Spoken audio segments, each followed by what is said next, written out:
Let's have some fun. Let's get into the meat of this thing, Jamie. Yeah, so, well, first I'm going to introduce you.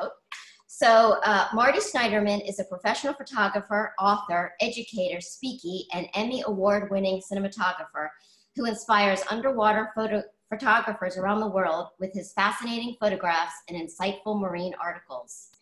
As the marine life editor of Dive Training magazine, Marty produces at least 3 columns in every issue, including the underwater photography column entitled Behind the Lens and a natural history column entitled What's That? Today, because of weight limits when flying internationally, Marty laughingly states that he normally travels with 3 cameras, 4 strobes, wow, 2 underwater housings, and 1 pair of underwear. In a tight pinch, the underwear would be the first to go. His gift of capturing that perfect image goes way beyond his knowledge of how to work a camera. He also has an innate ability to foresee the animal's behavior. Marty's still photography has been used by Nat Geo, Nature Conservancy, National Wildlife Federation, Scuba mags, and more. And his shark collection library is off the charts amazing, and I will definitely attest to that because I saw it the other day. It's so cool. So welcome, Marty, and thanks for joining us here, Shark Angels. This is our first Dockside Chat. I'm really excited. It's going to be kind of a casual conversation, behind the scenes kind of look. You're going to tell some really cool stories, and we're going to see some really cool images. So on that note, last night I woke up in the middle of the night and I saw a full moon. And so I was like, wow, a full moon. Whenever I think of a full moon, I think of animals coming out. So I wanted to ask you, is that true? Do more animals come out when it's a full moon? Is it better for diving? You're asking me, I'm assuming? Yeah. I mean, we practiced all these questions, Jamie, and that was not the first one. I know. So here's what I would tell you is that clearly, I mean, I think anybody that would join us would know that lunar cycle and the lunar phases affect marine life greatly. Okay. Exactly what species do things at a particular time, that's not all the same. But I would say certainly moonlight, it plays a role, and the phases of the moon play a huge role. Plays a role with tides, plays a role with currents, so it's all of that. It's a big mix. So I don't think it's just the light of the moon. Right. Okay. Well, I just thought it was a very cool omen when I just I looked out the window and there was a full moon. I was like, this is great. All right. All right. So Marty, I think we're going to start with some images. Let's get right into the meat of this. Marty's going to share his screen, and we're going to take you through some of his amazing images and tell you a little bit of how he got these and what his thoughts were behind these images. So I think you see my screen now. Is that right? We do. Okay, good. So ask away and tell me what we're doing. All right. So I guess my first question is, you see that image where yeah, exactly. You know, that's what I want to go to, right? So as a photographer myself, I always like to kind of understand where you are, how long it took to take it, how do you capture that image, how long did it take to plan it out, stuff like that. So here's what we were doing. I was in the Bahamas, okay, which I have learned is the sharkiest place I have ever been. It's crazy sharky, and we just miss a lot of it. But I was on an expedition to try to specifically photograph great hammerheads and tiger sharks, and we got blown out. Okay. And we ended up at Walker's Cay. And we were on the beach. I had been to, that may have been my first time at Walker's Cay, but I knew that they often saw a lot of sharks in the shallows. And I was there with Brian Scarry and Mark Conlon and Steve Drogan. And on several days at sunset, we went down to the beach and saw these black-tip sharks coming right up to literally in a foot of water, maybe less at times. So we went down there and had just, the stars aligned, and we had a beautiful sunset and walked right down to the water's edge and probably ankle deep in the water. And the sharks were there were probably 12 or 15 sharks just kind of in and out of there. Now, the reason they're there is because there is a shark feed, not exactly in this location, but around Walker's Cay. And I'm sure that helped attract these animals. But I would tell you one thing I learned during that expedition and subsequent trips to the Bahamas is that my skinny dipping days in the Bahamas are over. We did a lot of work at night, And and it's it cold, was right? crazy in the shallows. Yeah. Lemon sharks, black tips, tigers, great hammerheads. Really saw uncountable numbers of sharks in the shallows at night. I can, that sounds cool. All right. My next question is, what do you think is your most well-known picture? And I'm thinking it's the one that we talked about, which is... Oh, is that on here? I think it's right in the middle there, right? Here? No. Yeah. No, I don't actually think that. I think a great white shark picture is, and I bet I could navigate to that real quick. Okay. It's not in here. I am not 100% sure, but I can find it. So I think I think that picture really is best known. I don't know if anybody's really known. I guess there are some. Yeah, I'd say it's this picture right here, which when you look at it, it's not a very good looking picture these days. This picture was taken probably 40 something years ago. Wow. And I think I had cropped it. There's a version that's cropped, but it was one of the first pictures ever of a diver outside of a shark cage with a great white shark. And so we were down on the bottom in South Australia.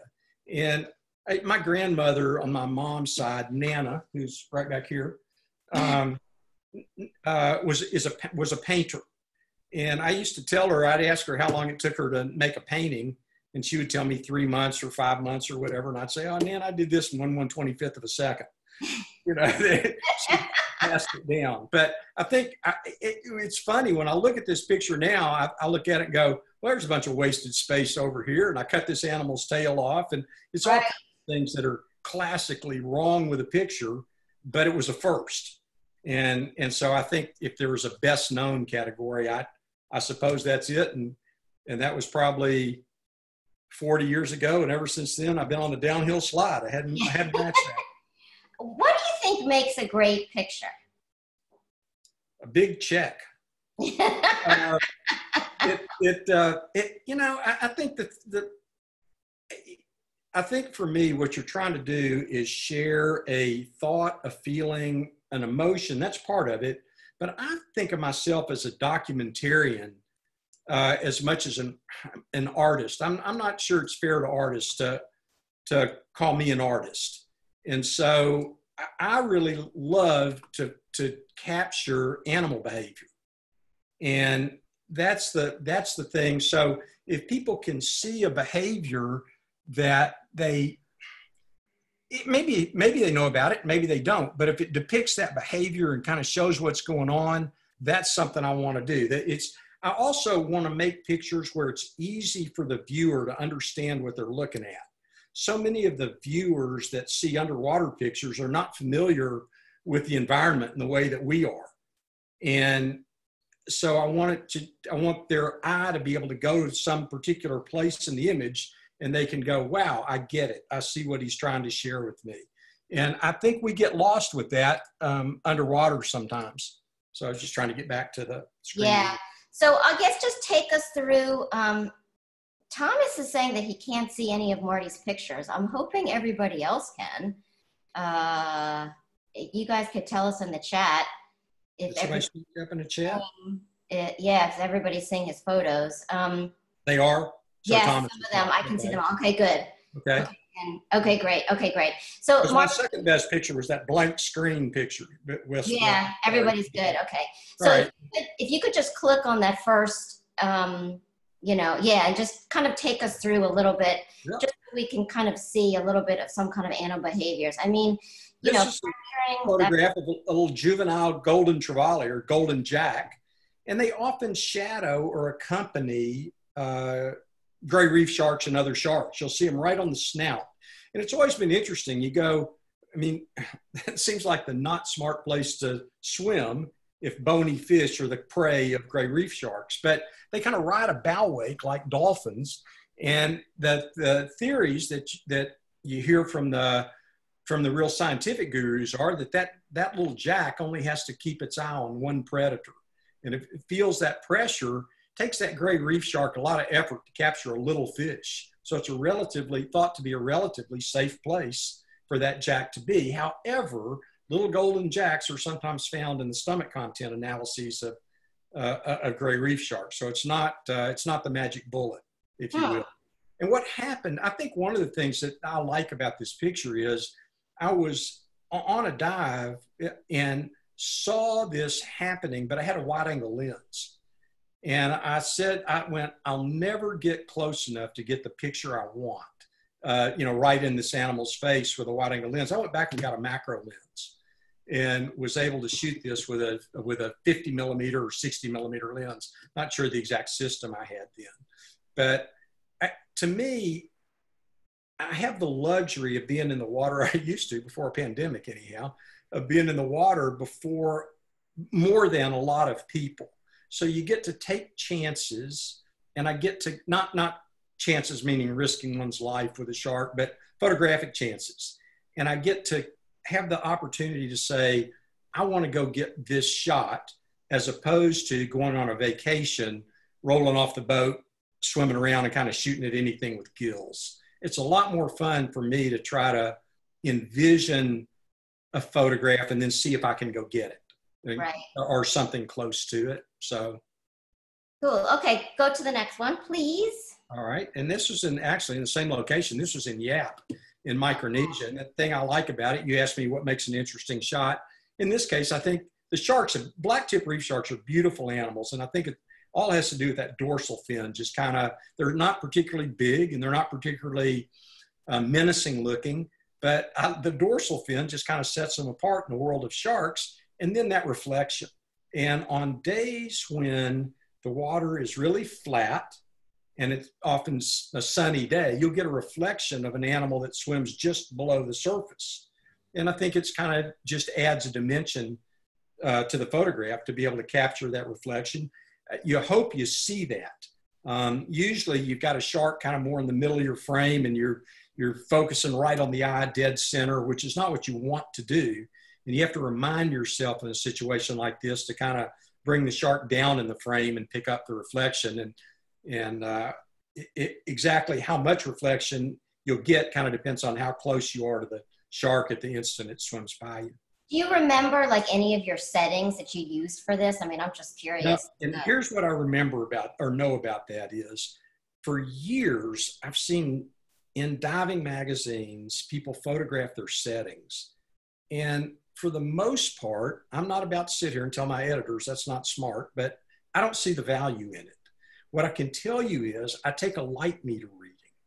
And based on a light meter reading and perhaps a strobe I'm using and the power of that strobe, then I make my settings. Now, I do have certain settings which are referred to as jump settings, meaning when you jump off the boat, you've kind of got your camera set up, it's turned on and all of that. But they're based on what I think is going to happen, where I'm going to be in the water that day and kind of what the conditions are.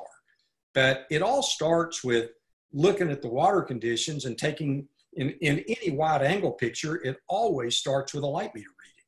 A light meter reading. Yeah, and that light meter reading then establishes the way your aperture is set, and you've set like a shutter speed and an ISO, and you fiddle with your aperture depending on, there's lots of different shooting modes, but basically you get those three settings lined up and you kind of try to match it with your strobe power and the distance you are with from your subject. And that's the way the game is played. I mean, there's so many variables. I found, when I was shooting in, let's say, Cuba, right? I think I told you this. When you take a shot that's straight on, for example, it's one setting. But then when you're shooting upwards above and the sun is overhead, that's a different setting, right? But the technique is the same. You should start by taking a light meter reading in that wide angle. If you're saying shooting, photographing, wide angle, yeah. What you want to do, you got to get the water to be properly exposed. And the way to look at it is this: there's the photographs you're talking about. There are two light sources involved. It's not just natural light. So you've got sunlight and strobe light. Well, you can't do anything to make the sun brighter or darker on a given day, at a given instant. So you measure how bright the sunlight is with your meter, or how bright the water is Okay, so you're talking about an actual meter, like a separate piece of equipment that you have one built in. Almost every modern day camera these days has one built in. When I started in the film era, it was a separate device. But your camera has a built-in light meter, and even a phone does, though you can't adjust much of it. But a cell phone or a smartphone, that's how it knows how much light to. Right. And that's like in the camera somewhere. I don't even know. I don't even know anything about that light meter. Okay. Well, we're gonna talk about that at the end. Okay. I know. Matt, do you know about this light meter thing? That's a friend of mine. He's on. Anyway, okay. So go on. And then you've got the strobes too, which also has power, and that also creates. So you try to balance or match the power, the brightness of the sun and the brightness of the water. You try to kind of match that brightness on with your strobe on your subject. And the truth is, while I can tell you about that in a photography class, one of the things I think that photographers have a hard time realizing is there aren't that many variables involved. It's the discipline of kind of going step by step, knowing what shooting scenario you're in, and then going, okay, here's the 3 or 5 things I've got to do. If I'm in this scenario, here's the 3 things, but it's not 300 things. It's not 30 things that you have to do to get the right exposure. Okay. All right. So, but like for this example, this is a blunt nose 6-gill shark. Wow, look at those. I happen to know I took this 3:58 a.m. in about 55 or 60 feet of water in Puget Sound off Seattle. Wow. And Howard Hall and I went up on a trip with a buddy of mine named Travis Swanson to specifically try to photograph these guys. And the thing about this is there is no light meter reading involved here. There's no ambient light. You can't measure sunlight. It's dark. So This is all strobe lit. Okay. So that's a difference. But this is really interesting. These sharks, most sharks have 5 gill slits. These have 6. There are 7 gill sharks, and they have been swimming around in Puget Sound for eons, probably, and it's only recently that divers have discovered that, or that anybody has discovered it. And I'd say within the last decade or maybe 2. But when we surfaced, I mean, we're looking across Elliott Bay into downtown Seattle, probably at the headquarters of Starbucks. And Godzilla is swimming around just right outside in their water. So I just think that's really cool that people didn't know that animal was there. So in order to get his mouth open, how do you know where to swim, where to go? How do you anticipate like the animal's behavior? Well, I read as much as I could about this shark, and then it was pure dumb luck. So here's what happened is how do you get these sharks? We baited them. And every once in a while, this shark was not hitting something at the time, but they have kind of a bite reflex and a yawn. A lot of times after they've eaten, sharks, you'll see it just kind of open their mouth, and it's like occasionally they'll regurgitate something that they didn't want to eat. Right. I saw this animal coming at me, and it had been a long time since it had been around. It certainly hadn't eaten, but I just saw it open its mouth, and it just came towards me, and I just kind of slowly moved into position to see if I could get close. And it was just one of those times you try these things 50 or 500 times, and every once in a while, one of them kind of swims up to you, and you go, "Wow, that was easy." Wow, really cool. I mean, it's because we do shark conservation, we talk about sharks' teeth a lot, and I don't think I've ever really seen a shark's tooth that's shaped like this before. So it is definitely a different shaped tooth. Very interesting. Both the top and lower jaw. Yeah. Can you show the baby horn shark? Can I show this guy? I can. Out of the egg. All right. So that one. What's the story behind this? I was with Dr. Rocky Strong, co-producing a film for the PBS series Nature. And in that, sex and reproduction, it was The Secret World of Sharks and Rays, I think is the title. And so we were working with horn sharks because we had a mating sequence. We thought we could film, and we were able to film mating horn sharks. And then we got egg laying. And the truth is, to get pictures like this, and one of the things, life's kind of funny to me in that I get an awful lot of credit when my camera's made in Japan, my camera housing is made in Austria, my strobes are distributed by somebody in Indianapolis. You know, a lot of times you got a dive guide pointing at something and going, it's right there, and I take the picture and get all the credit. I always say it's a great life, isn't it? I didn't do anything but show up. And the unsung heroes in my business, to me, are often scientists. The people that know a particular animal inside and out, or an ecosystem inside and out. And Rocky had done a lot of work with horn sharks and kind of thought we would have a chance if we would find some eggs out at Catalina Island off Los Angeles. And we basically went and found a number of eggs and marked them with pelican floats or whatever, and sat on them around the clock for about a week. And that was what I was going to ask you. Yeah. So you do just like look at the animal behavior and then just go back and yes, check it and out. Rocky, I mean, what happened is you get excited, and Rocky thought these guys are about to get this egg is about to hatch. But when you say, okay, put that on a clock, he can't really do it. Right. And so we rotated teams and didn't sleep very well and didn't eat very well. And you're cold and miserable, and you shake and shake and shake until it's the next guy's turn. And you think it's going to happen. And then when it does, you forget all of that. And it's just, it's pretty quick, not seconds, but it's not very long, and you don't know what's going to happen. And this little thing sticks its head out and starts wriggling around, and then swims free. Now you're using a macro lens, right? I was. This guy's, I'm going to guess, with the rear of the egg. Not all sharks, as you probably, I'm sure you know, they're not all egg layers. So right. There's a lot of live birthing sharks, but in this family of sharks, which would be Port Jacksons and horn sharks and Mexican horn sharks, they're an egg laying shark. So I would say from the back of the egg, or what it's to me, my left side to the tip of his nose, this shark's nose, is maybe somewhere between 8 and 12. I don't think it's 12 inches. It's not that. I don't think it's that big. It's not that big. It's maybe 6 to 8 inches. And how close are you to the subject? A couple of feet, 2 feet, something like that. Because they always said in photography that the closer the better. That you can. Well, that's certainly true in underwater.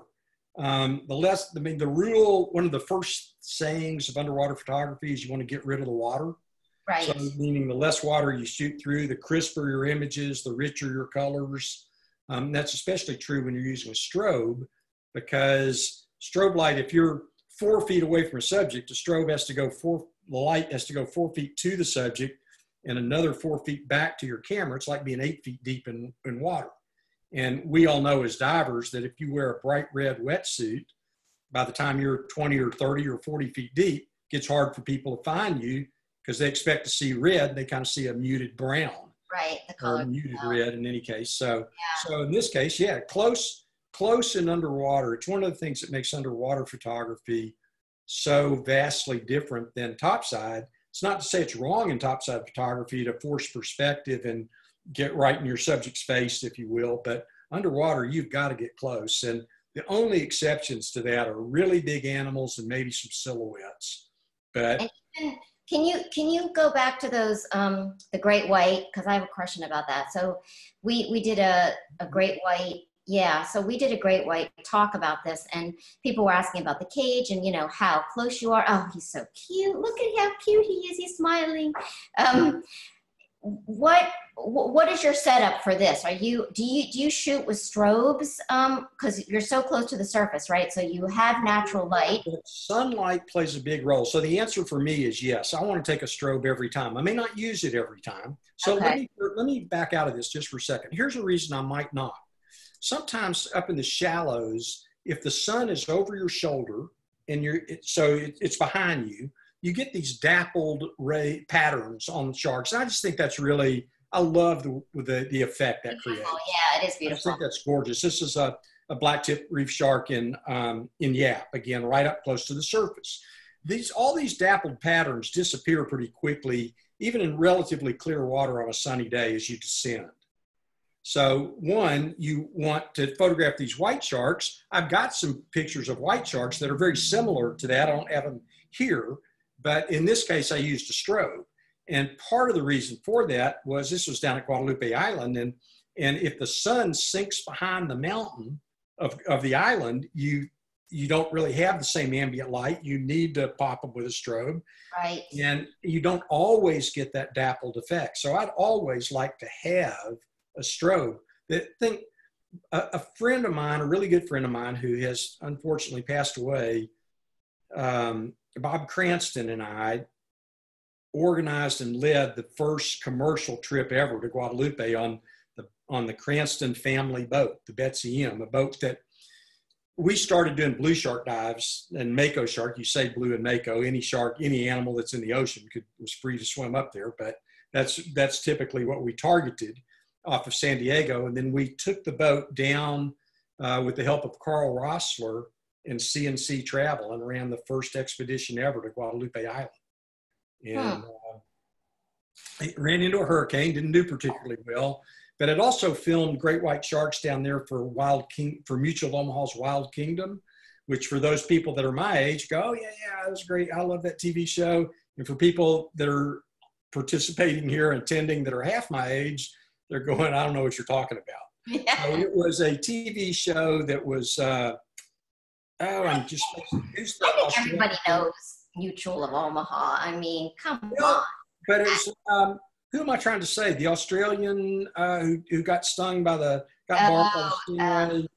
Oh my gosh, he's such a hero for so many of us. I'm 70 and I'm just having a 70 moment. But it was a show kind of like that, if you will, but it's just generations ago. And if you watch those shows these days, the production value is just horrible. It's embarrassing to watch them, but they're Steve Irwin.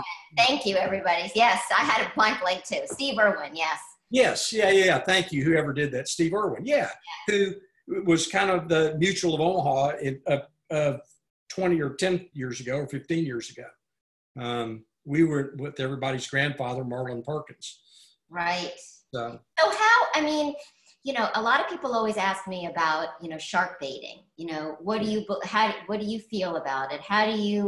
Do you think it changes the animal's behavior? And just from a photographer's perspective, I find that sometimes you have to feed the sharks or else you're not going to get that shot. They're not going to come close to you.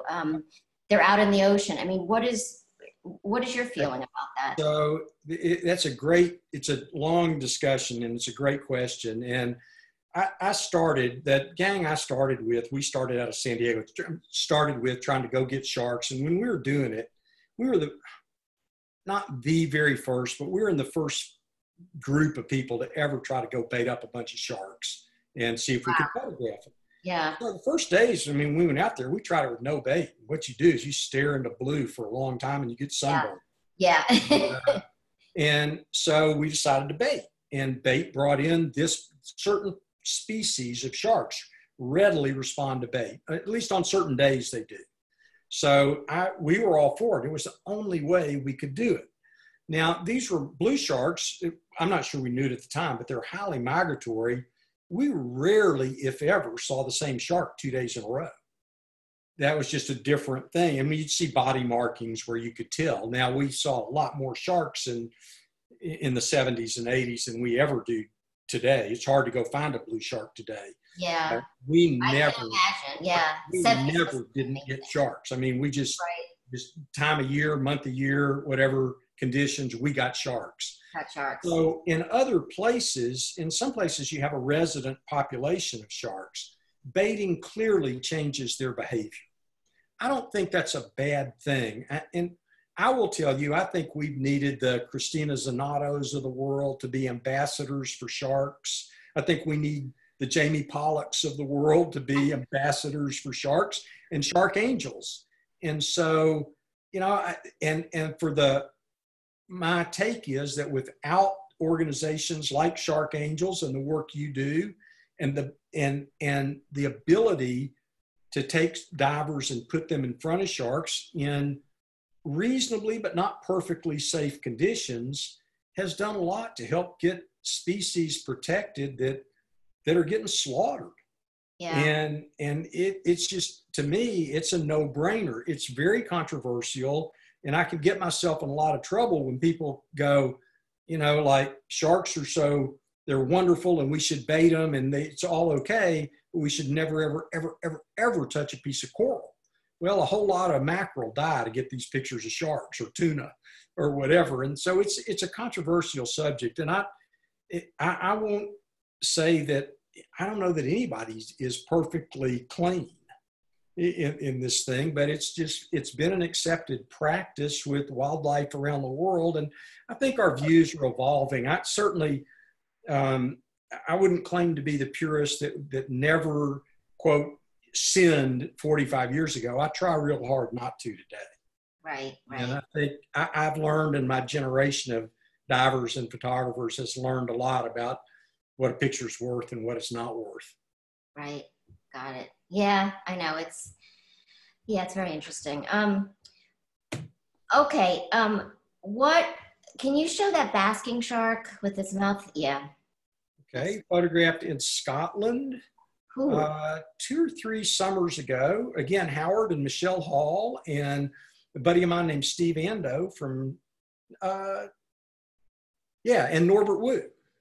We went to Scotland to target basking sharks, to go on 5 days on a basking shark trip. And you cannot bait basking sharks. They're planktivores. And so they're going to feed on little bitty organisms. And what you do is you go out in the boat to areas where you think, where fishermen have reported seeing them and other boaters and whatever. And you look for either the dorsal fin of a basking shark or basking sharks, hopefully, that's breaking the surface. Marty, do they swim like all together, or are they solitary? They aggregate. Okay. So they're not in a school and then what you might think of as a formation, but if you see one, you'll often see a bunch. And I've seen this week, there's some pictures of surfers that were in, I think, off Iceland, that have seen like, or Ireland, I guess, coast of Ireland, that have seen like 20 basking sharks while they're out surfing. Wow. Sharks stayed around. But what you do is you either look for those fins, and then what you want to do is find discolored water, which is going to be a concentration of plankton. And the sharks are going to find their food. If they find that plankton, they're a lot better at finding it than we are. So the name of the game is find that discolored water that's differently colored and go get in the water there. Look at the underwater visibility we probably had. 20, maybe 25 foot viz. So. And how close are you to this guy? And I'm thinking you're shooting 5 feet, something like 4 or 5 feet, I think. Oh, so you're pretty close. And obviously you're shooting wide angle. Yeah, got a wide angle, and so you have strobes on, correct? Too. No, we were free diving in dry suits. You're just the strobes, just the extra bulk slow you down. Okay. So we're up close to the surface, and you just can't do it. You can't get in and out of the boats with dry suits and strobes and big camera rigs all day long and get everybody back in the water and then jump. Yeah. But again, you only get a limited window. When the weather comes up and it starts to get a little choppy and bouncy, either the sharks are going to go deep or we can't find them. And so when you've got an opportunity, you get in the water and do it. And then the name of the game is to try to figure out where the sharks are going rather than where they are. You don't want to swim to where they are. You got to try to figure out and look at them and guess ways to get ahead. Most of the time you don't, but occasionally you do. And then as big as they are, these guys are the second biggest shark. They get to be about 30 feet, but most of the time they'll flare when they get really close to you. What does that mean? Especially if you're moving and splashing and whatever. And I splashed in front of a group that one day that we were going to do, I thought I had a chance to do some good at. And I caught a lot of grief from my buddies, and I deserved it. Okay. And one difference, Jamie, about these guys is they open their mouth and just swim through the plankton. Oh, right. Animals like, I don't know if I have a whale shark suck. Right. Whale sharks they can open and close their mouth and create a suction that sucks in water and plankton. Right. And it's probably one of the differences in the fact that whale sharks get larger than basking sharks. They're probably more efficient feeders. Got it. Can you just take us into one of your main collections on the side there, just so people can kind of see, like go to, you know, bronze whalers or... Okay, I see. I know what you're asking, and so look at this, guys. Look at all these amazing pictures. It's just so cool. happens to be. I think they'll pop in place. They're not. Yeah, they are. This just happens to be a little collection of pinnipeds that was pulled out of my library. My photographic library has. I can show you this. You probably have what, 200,000, 300,000? I have 259,746 images, some of which are in focus, some of which are properly exposed, and a few of which I've gotten licensed. But there's a lot of, I've been doing this thing since 1978. I've been on my own. So since about 1975, I've been trying to figure out how to take a picture underwater. And so I certainly don't have every image in my library. A lot of the old film scans I don't have. I've got the images still in another room, but I haven't scanned them all, and I probably never will, because the technology is so much better. It's easier to get a usable photograph these days. So the only film scans that I would really want are the images would be really hard to recreate. Right. So I've got a lot of images, but I say 50. I've got somewhere north of 15,000 dives, and I would guess, 14,999. I had some kind of camera system. A lot of times it was a movie camera, but I've had some kind of camera system in my hand. What is your like go-to system now? I mean, I know that you travel probably with a bunch. I mean, Canon, Nikon. I think here's the thing. I think it's irrelevant what mine is as far as trying to share that with anybody else. Okay. The reason that I ended up, I happen to shoot Canon cameras now, but I don't shoot the top of the line Canon camera. And one of the things you read in the introduction, which I kind of giggle at, but I have said it, deals with weight. And so I want to travel. Things break. I'm not good enough not to break things, and manufacturers, despite what they say, are not good enough to make things that the ocean can't break or get into. So the way I look at it, I just can't afford the time to go on location and not have a bunch of backups and spares. So I think I'm, knock on wood, I've been really good with gear over the years. And my guess is I have flooded or broken a lot less than most photographers or professional photographers. Can't prove that, but I pat myself on the back and say it.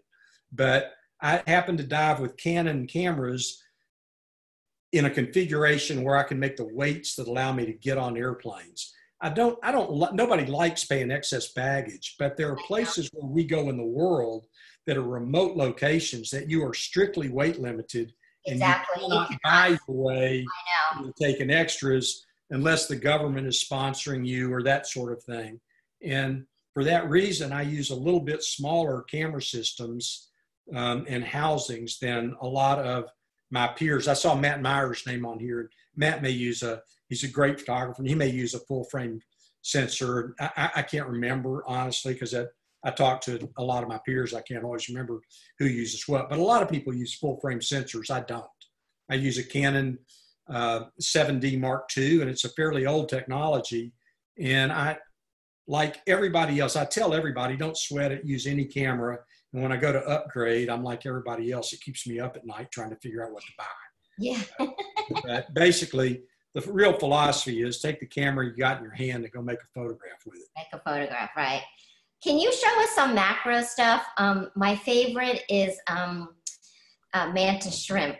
What do you got? I just love it. Maybe. Is this just a quiz? Let me see. This is like a this is supposed to be sharks, but I think we all kind of love also macro stuff because it just gives us like another opportunity to kind of see. So I'm going to look for a mantis shrimp in my library. It says we're loading them up. Okay. And it's trying. And here we go. And here's a mantis shrimp with egg with the Wow. clutch of egg. Wow. That is so cool. Oh my gosh. And I'll tell you a funny story about this is I've judged photo contests for years. And there's one particular contest with the promoter of the contest. Every year when the judges get together says, okay, I want the winner to be a really good image, and I don't want it to be any damn picture of a man and shrimp with eggs. Everybody's got one of those. And I didn't have one. And every year I'd have to say, I didn't have it. I don't have that shot. You say what you want, I don't have it. But I am now a photography ambassador is my title. I can't get my friends to call me Mr. Ambassador. Mr. Ambassador, okay. Atlantis Liverboard and Resorts in the Philippines. And having spent time over there, I've had several opportunities to photograph a mantis shrimp this is a peacock mantis shrimp with a clutch of eggs. Amazing, just amazing. So so as far as what your system is and what you're doing, so you are obviously you're staying still, you're in the water, you're staying neutrally buoyant, or you're crouching down. Yes, and I may have been honestly on something like this. This animal, sometimes they're tucked back in a little crevice, and they come right to the opening, and they stop and look at you. And they're going kind of like, well, I'm not sure what you're going to do. I'm not sure what I'm going to do. Everybody freeze. And that's a moment that I may have settled down to the bottom or hovered just off the bottom. And the name of the game at that point is be quick, but don't hurry. And don't make sudden movements. One of the things you see sport diving photographers that hadn't quite learned the digital system yet, the magic of a digital system is you get all this information on the back of your camera as soon as you take the picture. But there's a tendency to take the picture, I think you can see my hands, and then push the camera system away from you so you can see the back of the camera.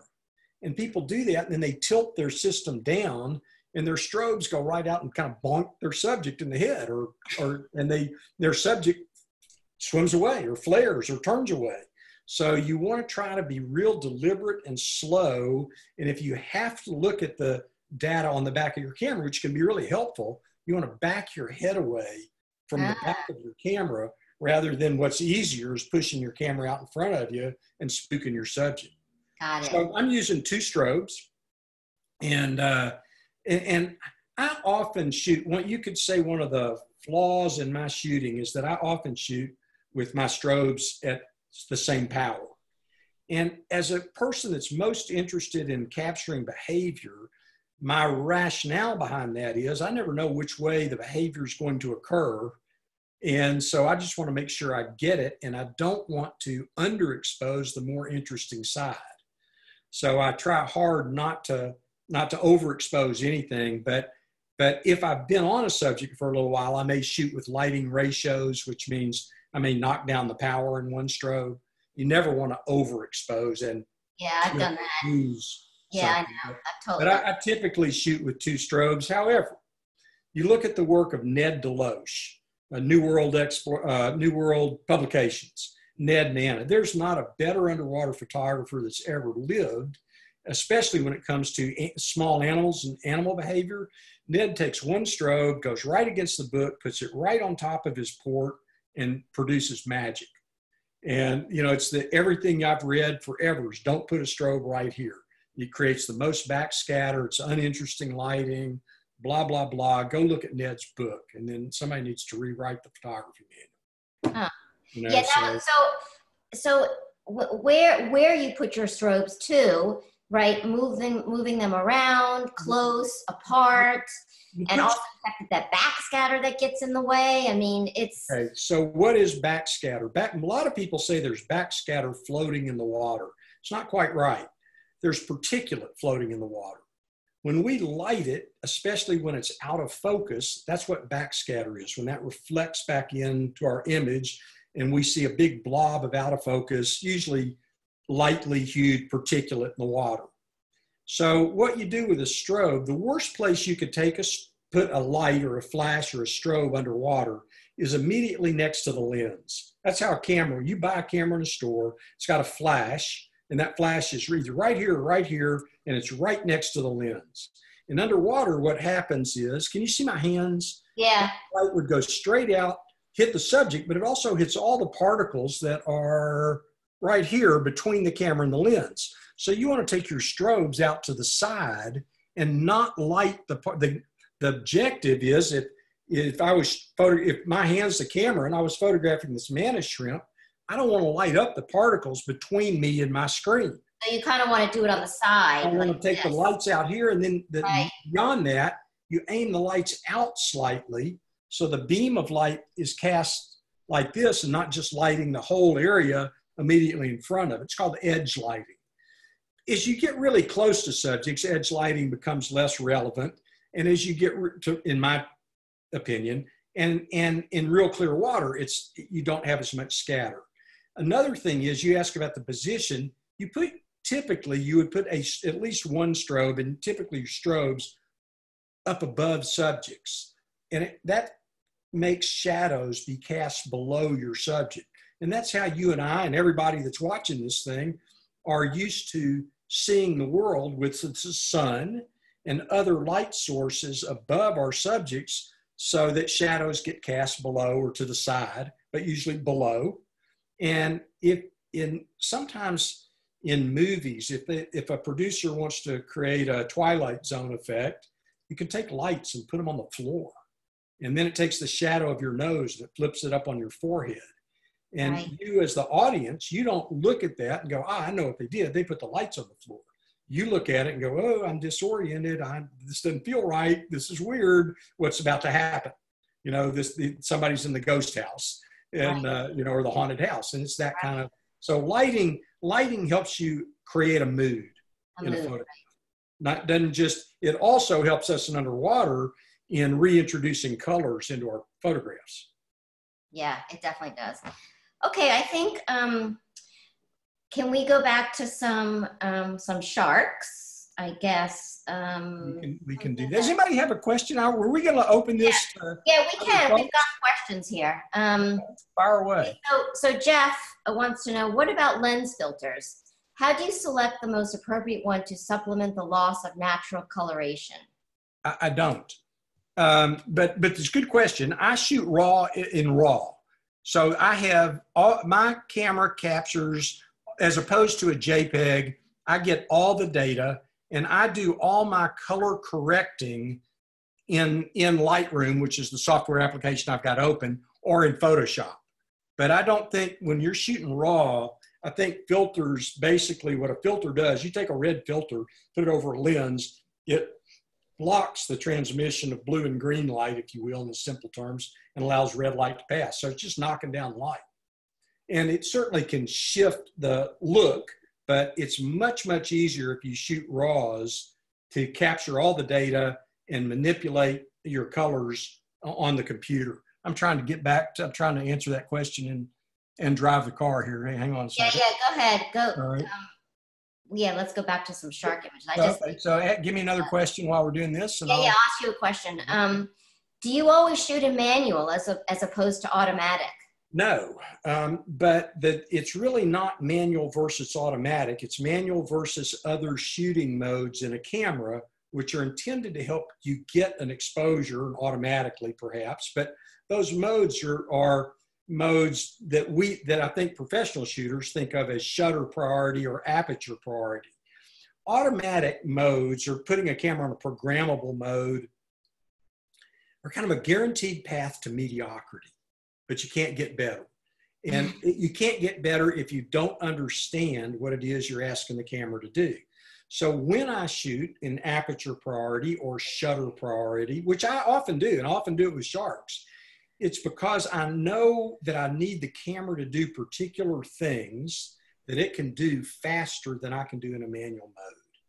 So if, for example, if I take so here's what's going to happen.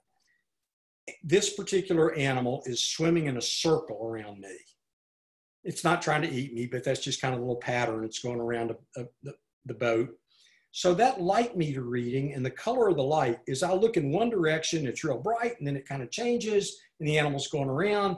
I'd have to be taking light meter readings all the way around that circle and making adjustments, changing one exposure variable. And if that shark goes lower, I'd have to be doing the same thing. And if I pointed the camera down or suddenly up, I'd have to do that again and again and again. I can set the camera to shutter priority, or aperture priority, but I would probably use shutter priority. And I'd set it to a relatively fast shutter speed because that helps me freeze the action, get a sharp image, capture the dappled patterns of light. And the camera's doing those things for me automatically. But there are other times, if I chose that automatic mode, I was shooting a reef scenic and I tried to have my system take a light meter reading in that way. The light meter reading would give me information I don't want, and I wouldn't get the result I wanted. So there's particular times to use a particular mode. One of the expressions is that a camera is a tool. It's not a magic wand. So you have to, it's like any other tool. Unfortunately, you have to read the instruction manual. They're horribly written. I've made some money in my life essentially translating camera manuals by teaching classes. And I have when I get a camera, and I would recommend to anybody watching, when you get a camera, to take the camera and the manual and read it. But you don't read it cover to cover in one sitting. You go, okay, how do I use the light meter? How do I focus a lens? And you go through and read and see what the little icons are, and then look at the buttons on your camera. And then you go back and you check and say, now, is this what this is doing? And you put the lens on, you go take a picture, and then you go through that little section, go, aha, the light comes on. If you don't do that, it's the same as trying to teach somebody to ride a bicycle out of a manual. You've got to skin your knees a little bit before you get it. Yeah, you got to learn that. When I first got my camera, I found that, I was sitting at home on my couch and I was just playing around, right, with the actual camera. But then when you put it in the housing, that's a whole nother can of worms, because then you got to figure out where the buttons are, how do you change the aperture setting? How do you change? And you're like, oh my God, I don't know where that is, and you're underwater. You want to catch that shark going by you. So it's crazy. Totally different. I will use my friends. I just said Dan Orr, I just happened to see, and Matt Meyer.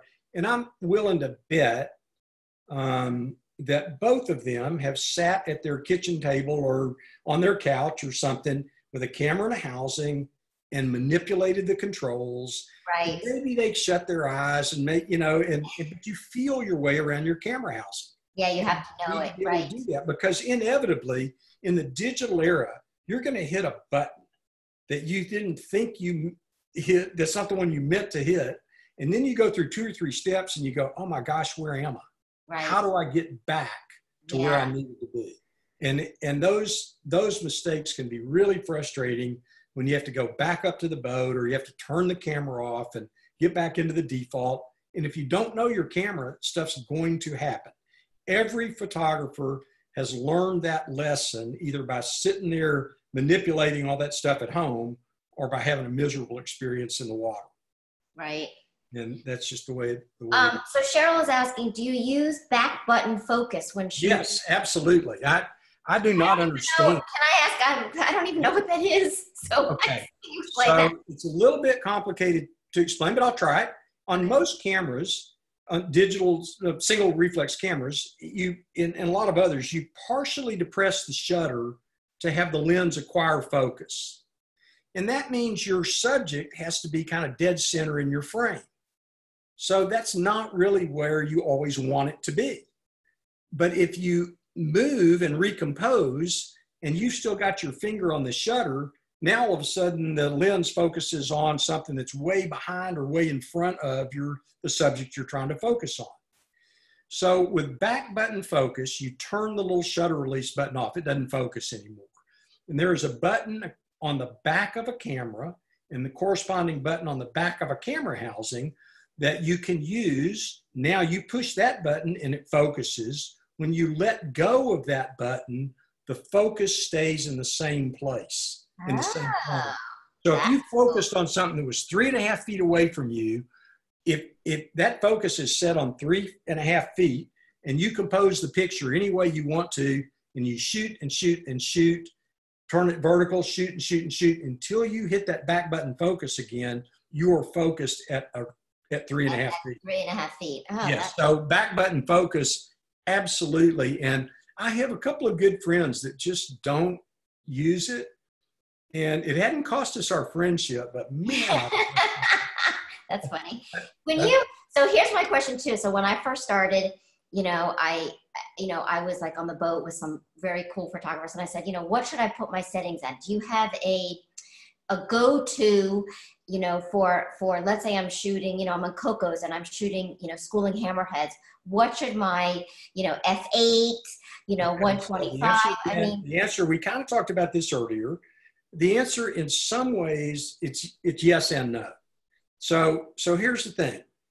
It depends. Do you expect to be in deep water on a cloudy day or at the surface on a sunny day?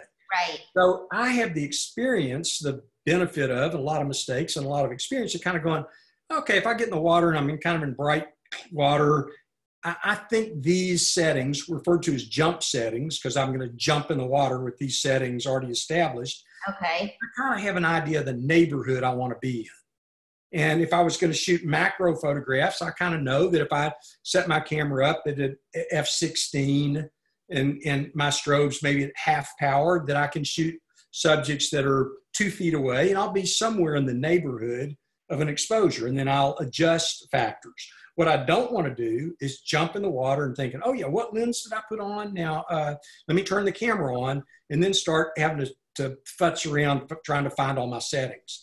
I think jump settings not only set up your camera, but they help you set up your brain. About what you're going to shoot, yeah. How you're going to go about it. So depending on what I'm trying to do and what I think the settings are, yeah, I try to get one step ahead of the game. And sometimes I'm right and sometimes I'm wrong, but it's helped me get in the thought process. And do you turn your camera on before you jump in the water, or do you turn it on in the water? I have tested my camera on the surface if I don't, I'm really upset with myself. So I won't say I'm perfect, right? But I'm trying. So I've turned it on the surface. Now, if I test it and then I go on a long boat ride, I've turned the camera off. But I typically, right before we're going to get in the water again, 10 minutes, when they say, okay, start shooting up, I just, out of the paranoid me says, go fire your strobes again. And it's not just fire your strobes. You make sure the autofocus works. You don't do the embarrassing thing of having your lens cap on. Anybody who's ever left a lens cap on a camera, it's not just that they left a lens cap on. They didn't check the focus. They didn't see if their strobe fired. They just thought they paid for this thing and they were the chosen people. And we get complacent. We get lazy. Right. What tends to happen either with people that are brand new to the system or several days into a shoot, and people get tired and they change a lens and they rush off to dinner or go to the bar or whatever, and then that's a mistake. Right. But it's not just one mistake. It's a whole series of, it's like somebody being 70 feet deep and being out of air and realize their air wasn't turned on, or they're out of air. Yeah. They didn't check it on the surface. They didn't check it on the water. You got to check everything, right? It's not somebody you want to dive with. Right. So it's that sort of thing. Let's take some chat questions. Can we? Yes, I'm monitoring as we are as we're chatting. So Jamie, is it fair for me to say this? I realize we said this is going to be an hour. You and I agreed we would continue on if people want to. Yeah, and so far, if there's any other questions, I thought that maybe Michelle says yes. Michelle, you're so cute. So I guess just. Let's see some other photos, Marty, and then maybe there'll be some other questions. Okay, and as we're doing that, Lynn Temple, can you come in here, or if you can't, it's okay. All right, so I was just going to introduce, this is my girlfriend, Lynn, who's still working right now. She works at a hospital. Can you bend down? Here we go. Hello. And she knows a bunch of people here, and I just wanted to wave and say hi. And now I would like Lynn to go back to work and make money because I'm kind of unemployed right now. Thank you. Cool. Yes. Hi, Lynn. So I think if anybody has any questions, and Marty, just if you could, maybe just open up like a great white shark. A great white shark. How do you say that? All right. I know, because everybody likes great white sharks. Right, so there's a great white shark picture. Cool. So Gustavo wants to know, what's your shutter speed for sharks? And that's probably going to be a mix. All right. So there are some limiting factors. most digital lens reflex, single lens reflex cameras, they have a synchronization speed. I say most, I think all do. They have a synchronization speed, which means you have a maximum shutter speed, the faster shutter speed you can use. Essentially, this is not exactly how it works, but that your shutter is open, bang, the strobe goes off, and now the shutter closes. So you can't do that at any speed. And a lot of cameras offer faster speeds, but they can't make the strobe go off at the right time. So your camera is going to be a limiting factor. So some cameras, it'll be 320th of a second. It might be 250th of a second. Newer or more modern cameras, it might be 500th of a second. There are some cameras that are virtually unlimited, but not I don't think the highest end, most sophisticated DSLR cameras offer that feature. I use a mirrorless camera, by the way, and I find just because, I think nothing the matter with that. Yeah, I like it because it's small. I have a Nauticam housing. I really like it. Okay, we have a couple more questions. Okay, so I don't know that I answered that question. I think it was just something about shutter speed, but I don't think what was the rest of that? The shutter speed for sharks. Yeah, so here's the thing. Okay. There are times when I was photographing, I'll just try to do this. Like this guy, I bet my shutter speed was probably, I'm going to go here. Maybe I can tell this real quick, but I'm going to guess it was 500th of a second or faster. And it was just 180th of a second. So, okay, but there would be times when I'm photographing a relatively fast moving subject that I might use a shutter speed of 500th of a second to capture rays of sunlight in the water of a shark up in the shallows. When I'm using a strobe, I would probably want to use 1/125th of a second or faster, but that would be limited. What that would mean is somewhere between 1/250th of a second and 1/125th of a second, because I need the strobe. If I'm shooting natural light, just wish I had a shot with that. But there's plenty of times when I've shot it at 500th of a second with natural light. Yeah. I don't have any silhouettes in here, but a lot of the silhouettes would have been. So I know that you are going to be offering some online photography classes, which I'm probably going to be your first student. And I think a lot of people on here would be quite interested to hear about it. Maybe John would be interested. I know I would. I'm pretty excited. Cheryl, you might be interested. Did I tell you about that, or did I? I'm sorry, you cut out for just a second. No, you can. You can pull up your website just to show people. Okay. By the way, I within 10 minutes of you calling, I finished the website. There's some little proofreading I need to do. I'm so close to launching this. I have wanted to teach underwater photography via Skype or something like that for a long time, and I was too lazy. And the pandemic has changed my business model. And I thought, okay, now's the time. So and Zoom has made this all possible through the world, throughout the world. So this is the website. It's not released to the public yet, but it's all about offering one-on-one classes so that I'm sharing your desktop and you're sharing my desktop. Marty, it's not visible. Say again? It's not visible. You're not seeing my desktop right now? No, it's like this little. Okay, so I'm going to stop a share. Okay. I'm going to screen share, and I'm going to see if this will become visible. Did that work? There we go. Now we can see. So here's the website. Sorry, it is martysnyderman.com. SNYDERMAN.com. And if you misspell it, you will not be the first.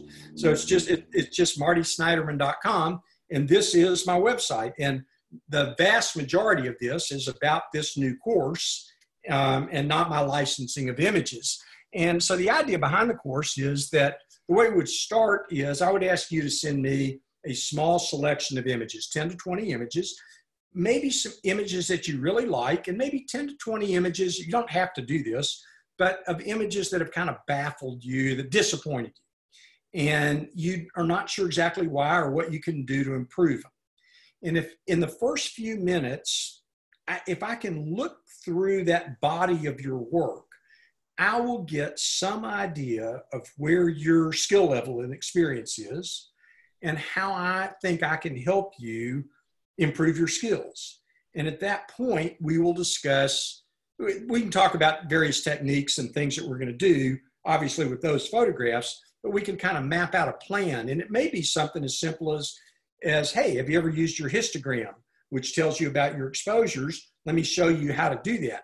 I'm not going to be able to read your camera manual for you, but I can show you how histograms work and the value of that. Maybe you're not really sure how camera works. And I have a presentation, because I've taught these things live, that are keynote presentations, that I can run through that presentation with just you and me. And so it is strictly a customized class to the participant. I may do group classes at some point, but that's not the goal. The goal for this is one-on-one. And I've always liked to teach people that really wanted to get better. I like the pursuit of excellence or the pursuit of getting better.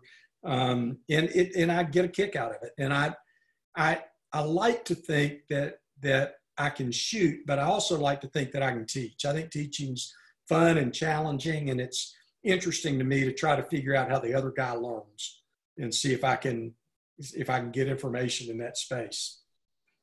Well, these are beautiful. And I'm going to be your first student. So what you do is you go on the website, there's a book now button, which is the big button, of course, because that's how I get the money. And but that's how you can go and set up, you schedule a time, you'll see a calendar with times that are available on dates that are available. You book the time and you pay through PayPal, although you don't have to have a PayPal account. You can pay with a credit card or through Venmo.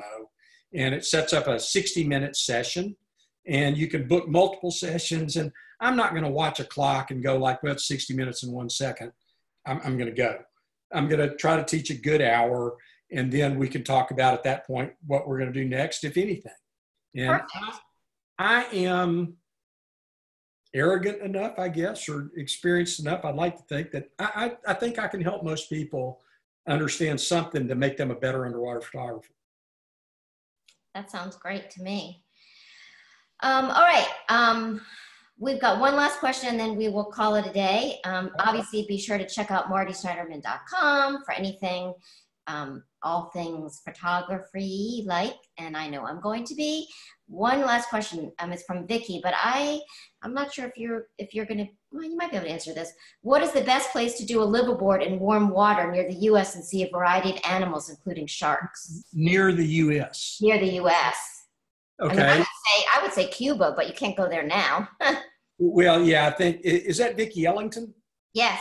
Hi, Vicki Ellington from Dallas, Texas. We dived together in the Philippines. Okay.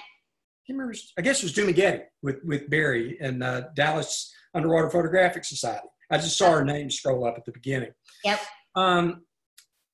Vicki, I would tell you, I don't know what liveaboards are operating necessarily in the Bahamas as soon as the pandemic's over, but there are some shark dives in the Bahamas that people visit. The Tiger Beach and some of the Caribbean reef shark dives that I think that some of the liveaboards go to.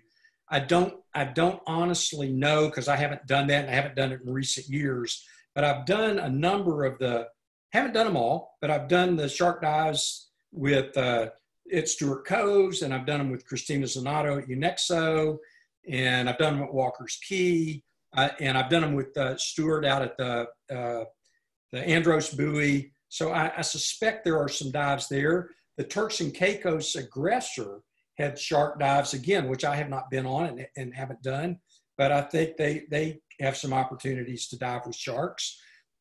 Certainly in Mexico, in the Sea of Cortez, the Rocio del Mar. So those Caribbean and the Bahamian experiences are baited experiences. The ones in Mexico at the Revillagigedo or archipelago, or at the Socorro Islands, the Mexicans will tell us that the gringo tongue struggles with trilling our R's and saying Revillagigedo.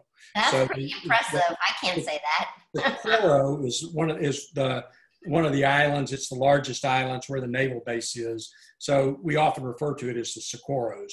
But there are 4 islands, typically 3 are visited during a trip, that are 220 to 400 miles south of the tip of Baja.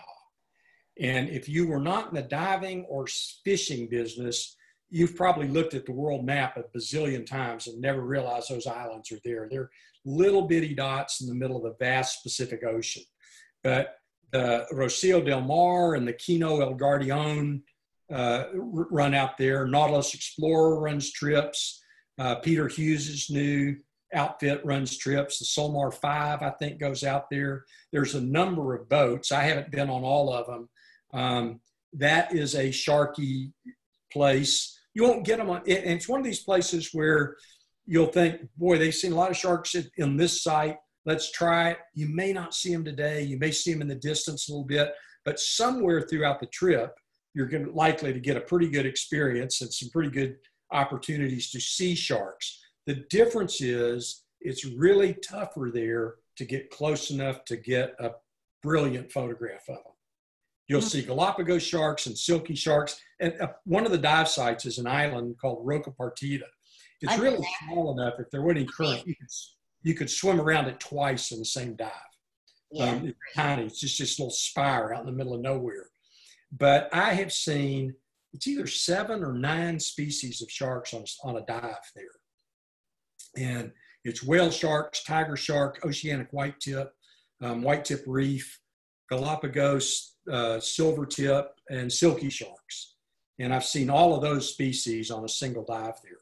But getting to within 4 feet in the right lighting scenario, that's a tougher thing to do. It's not an easy place to photograph sharks, but you often see them, and you see the schooling hammerheads. I may have left them out. So that's another species of shark you'd certainly see, like they see at Cocos and so forth.